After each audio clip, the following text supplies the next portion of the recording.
السلام عليكم ورحمة الله وبركاته. معاكم سارة للتفصيل وإعادة التدوير. قصتنا النهاردة هنكمل الجيبة اللي احنا قصيناها، اللي هي تفصيلة الجنس، بس مش جنس قماش، وازاي نعمل الحركات والتركات بتاعتها، اللي هو الخط اللي في الظهر والجيب والسوستة والحاجات الحلوة بتاعتها دي. اول حاجة هنعمل شغل الظهر. هناخد الخط اللي احنا علمناه خياطة، بنطبقه كده وناخده خياطة عرض الدواس، بس يعني بننزل بيها الدواس ده عرض فرد واحد، بناخد خط كده مستقيم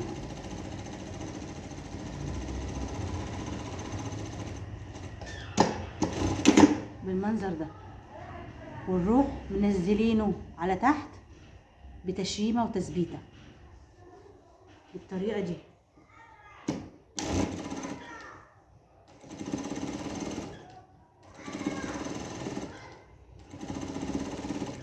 بالمنظر ده، شايفين ادانا شكل الجيبة اللي هو جاهزة.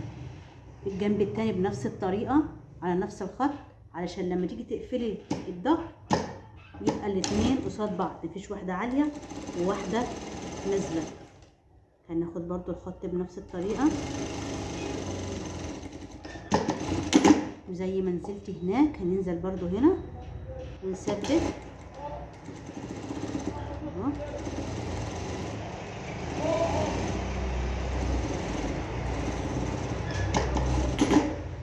شايفين؟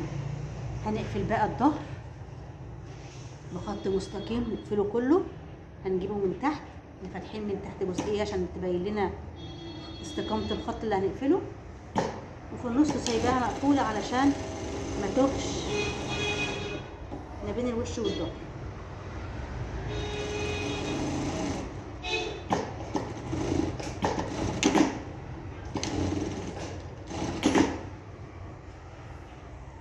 المكنه حصل فيها مشكله،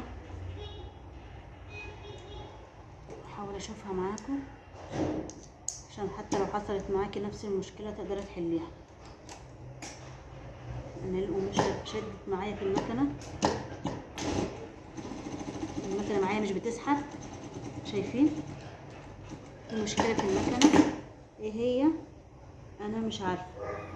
هجرب فوق قماشه تانية، مش هطلع من الفيديو، هشوف الدنيا فيها ايه معاكم، بحيث لو حصل معاكم تبقى تعرفوا تعملوا ايه.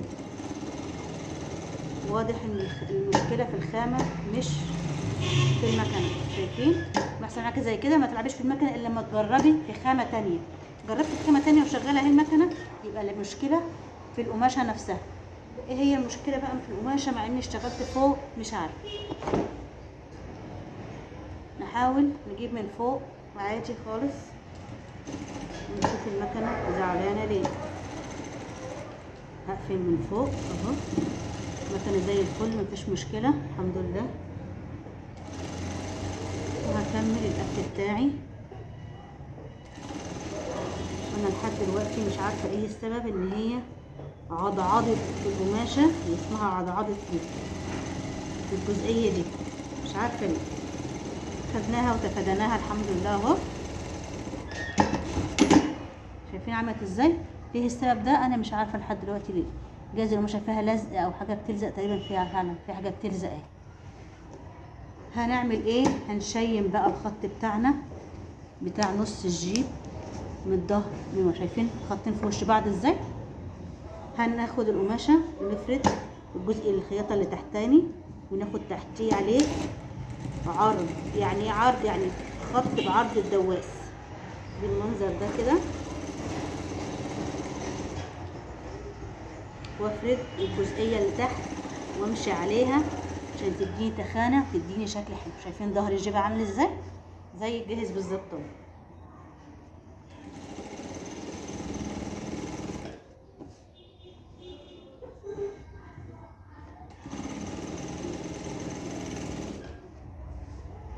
فعلا الخامه فيها في الجزئيه دي حاجه زي كل لزقه كده، مش عارفه جت لها منين. عشان كده انا بحاول اسحبها منها بسرعه قبل ما اتعضعض فيها وتبوظ لي الشيمه بتاعت الجيب. شيمت كده الجيبة من الظهر قدام المنظر الجميل ده اهو. نعمل بقى الجيوب الخلفية. اول حاجة هاتني الجيب من فوق، انا عاملة جيوب صغننة منظر كده بس مش عايزة حاجات عريضة، عشان كده محدش بيحط حاجة فيها، بس ايه بتبقى منظر وشكل. هاخدها تانية، تكون التانية قد بعضيها، يعني ايه ما تكونش تانية عريضة والتانية كنزة، بحيث ان يديكي ايه شكل مش حلو.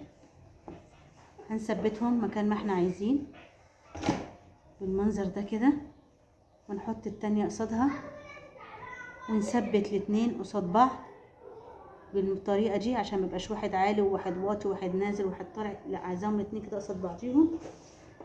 وعشان تتأكد ان هما يطلعوا زي بعض هندبسهم في مكانهم عشان اقدر اشتغل براحتي وانا بقفل.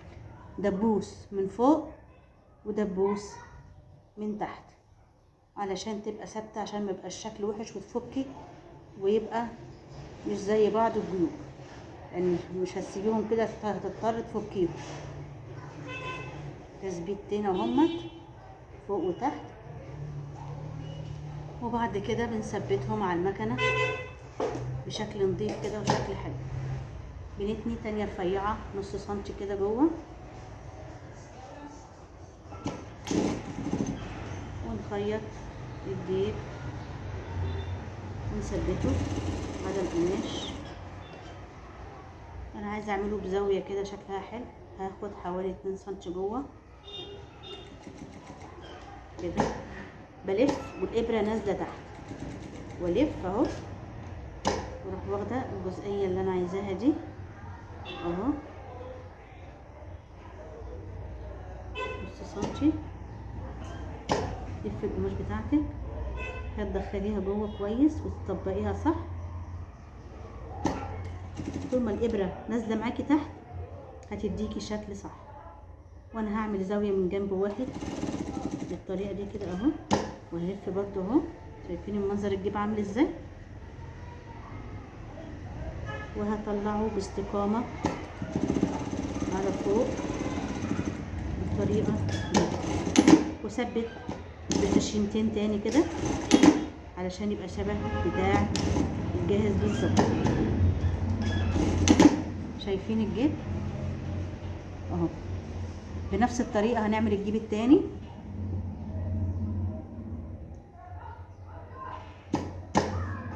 طبعا هوقف عشان وقت الفيديو، وهرجع لكم لما اخلص الجيب ده، بس لازم يتعمل بنفس الطريقه بتاعت الجيب الاولاني. والفيديو بقى 8 دقايق يا جماعه، ومعلش هضطر هقفل الفيديو اساس هعمل الامام لوحده فيديو تاني عشان بشرح لكم بالتفصيل، لان فعلا تفاصيله مهمه وهتحتاجيها في كذا حاجه. والسلام عليكم ورحمه الله وبركاته، وتابعوني لتكمله الجيبه.